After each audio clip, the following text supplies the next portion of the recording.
Hello dear student. इस lecture में हम कंप्लीट करेंगे मेजरमेंट या फिर determination of molecular weight of a polymer. तो इसमें हमारे पास 4 प्रोसेसेस होती है। ठीक है, फर्स्टली तो हमारे पास आता है end group analysis to determine the M N bar. फिर आता है viscometry to determine M V bar and light scattering method to determine M W bar and osmotic pressure method to determine M N bar.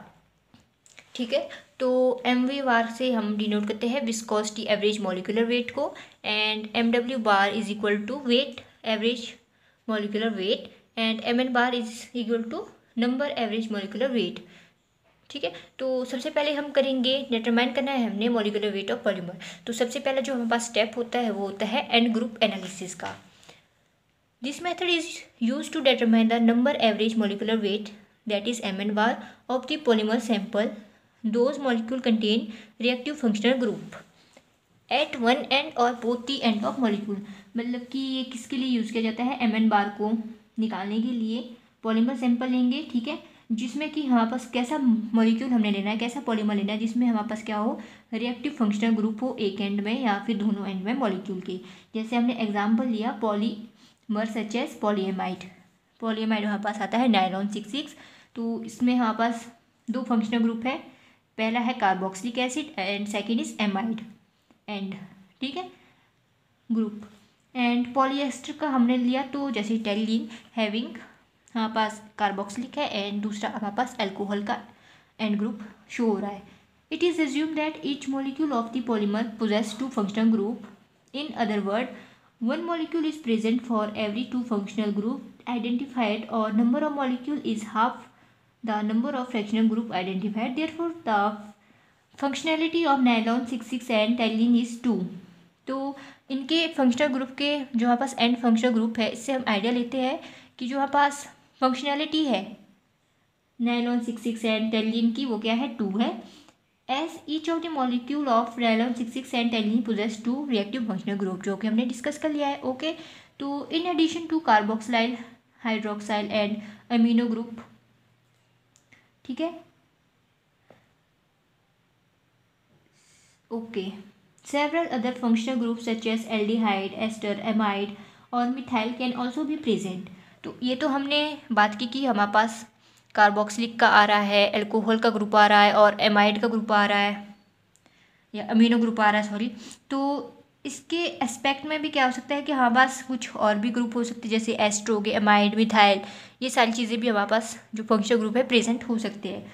The following step are used in the end group analysis. तो end group analysis को करने के लिए हमारे पास following जो step है, सबसे पहला स्टेप आता है number 1, the total number of end functional group present in the given weight of the sample is calculated by usual chemical method such as titration with suitable reagent as it expressed as a functional group equivalent upon 100 ग्राम। तो firstly तो हम इसकी titration कर सकते हैं and second हमारे पास क्या है, number average molecular weight M N bar is calculated by using the following equation. तो ये हम फंक्शनैलिटी की इक्वेशन से भी हम इसको आइडेंटिफाई कर सकते हैं। M N bar is equal to functionality over functional group equivalent.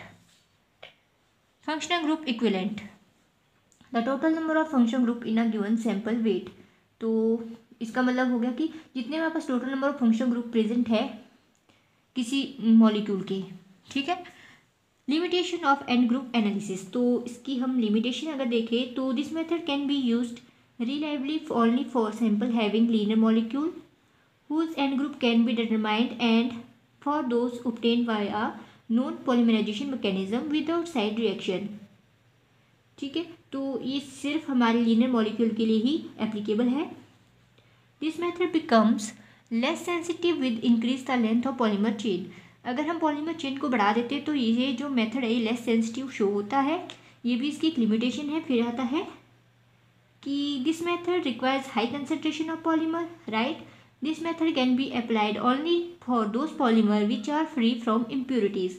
तो ये ओनली उन्हीं के लिए एप्लीकेबल होगी जिसमें कोई भी impurity ना हो। This method is not useful for high molecular weight polymer because the fraction of N group become insignificant and can't be measured with accuracy. In general, this method is applicable for polymer with the molecular weight less than 20,000। तो ये थी इसकी limitation. तो हमने limitation की बात कर दी, अब हम देखेंगे कि इसकी एडवांटेजेस क्या है एन ग्रुप एनालिसिस की। This method can be use to find out the average functionality of any polymer sample by using the equation. तो इसके लिए भी हम एक इक्वेशन यूज़ करते हैं, ठीक है। तो इक्वेशन में क्या है कि molecular weight into functional group equivalent. The functional group equivalent of the sample is obtained by chemical analysis, while molecular weight can be determined by any other method like osmometry, ठीक है।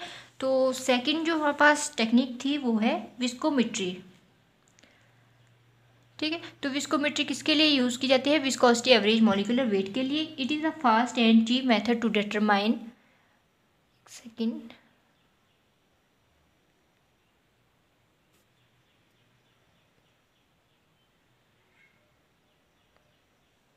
ठीक है। तो fast and cheap method to determine the MV bar. The viscometry of a polymer solution is relatively much higher as compared to that of pure solvent, ठीक है। तो ये इसमें क्या बोला कि हम जो विस्कोमेट्री का कॉन्सेप्ट कर रहे हैं वो किसके लिए यूज़फुल है? अगर हमने average molecular wait, sorry viscosity average molecular weight को अगर हमने आइडेंटिफाई करना है तो ये हमारे पास बहुत ही फास्ट एंड चीप मेथड है। मतलब कि इसमें जल्दी जल्दी हम विस्कोमेट्री या MV बार को आइडेंटिफाई कर सकते हैं, निकाल सकते हैं, ठीक है। फिर आता है स्टर्नडिंगर इन 1930 suggest that this increased viscosity imparted by the macromolecule in a solution is direct function of hydrodynamic volume and hence the molecular weight of the macromolecule, ठीक है। तो determination of the viscometry average molecular weight MV bar require the measurement of viscosity of a polymer solution relative to that of the solvent। तो विस्कोमेट्री को हम कैसे measure करते हैं? Bye Oswald viscometer से भी हम करते हैं, जो कि हमारे पास स्टेप्स होता है। और इसकी जो हमने प्रैक्टिकल्स है वो MSc फर्स्ट सेम में कर लिए हैं, ठीक है, फिजिकल केमिस्ट्री में। तो ऑसवाल्ड विस्कोमीटर आई होप आप सभी ने देखा होगा कि हम इसमें पहले यहाँ से पानी डालते हैं और यहाँ से सक करते हैं। Upper layer and lower layer के बीच जो हमारे पास डिफरेंस आता है उसी से हमारे क्या निकल जाते हैं? विस्कोमेट्री का डिफरेंस निकल जाता है, ठीक है। तो ये इसके कुछ डायग्राम है विस्कोमेट्री के, ठीक है। फिर है हमारे पास ऑस्मोटिक प्रेशर मेथड और ऑस्मोमेट्री, राइट। तो ऑस्मोमेट्री भी हमारे किसके लिए यूज़ की जाती है? MN बार के लिए, ठीक है। तो the use of the collective property is based on the fact that contains semi-permeable membrane have a property of permitting transport of the solvent molecule but not the transport of macromolecule through them। तो इसमें हमारे पास ये osmometer का diagram show किया गया है। अगर आपने एग्जाम में इसको करना है तो ये डायग्राम बहुत हेल्पफुल रहेगा। The process continue until an equilibrium is achieved. तो ये प्रोसेस तब तक कंटिन्यू रहेगी जब तक हमारे पास इक्विलिब्रियम एक अचीव ना हो जाए, ठीक है। The flow of solvent from pure solvent to the polymer solution side can be prevented by increasing the external pressure of the solution side। तो ऑस्मोमेट्री को निकालने के लिए दो मेथड होते हैं बेसिकली। तो सबसे पहले होता है स्टैटिक मेथड और दूसरा होता है डायनेमिक मेथड, ठीक है। तो स्टैटिक मेथड इन्वॉल्व करता है measurement of equilibrium difference of level of polymer solution and pure solvent.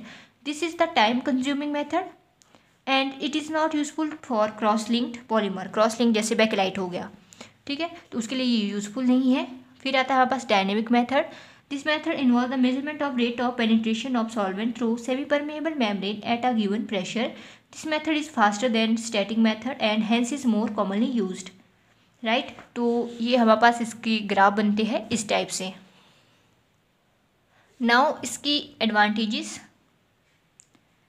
ठीक है। तो ये इसके कुछ एडवांटेज देखिए कि small impurity with low molecular mass do not affect the value of measured molecular mass because these small impurities pass through the semi-permeable membrane and do not contribute toward osmotic pressure।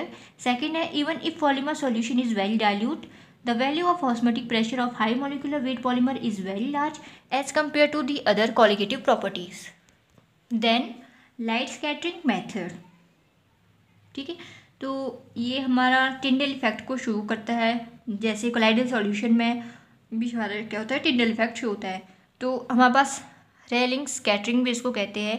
जिसमें उन्होंने क्या बोला था, scattering by gas molecule and the intensity of the light scattering by isotropic मतलब कि having the same property in all the direction, particle और cluster depend on the their size, concentration and polarizability. ठीक है, तो बाद में डीवे आए थे 1944 में, जिन्होंने कि इसकी थ्योरी को एक्सटेंड किया था टू नॉन आइडियल और heterogeneous solution of polymer and proteins में।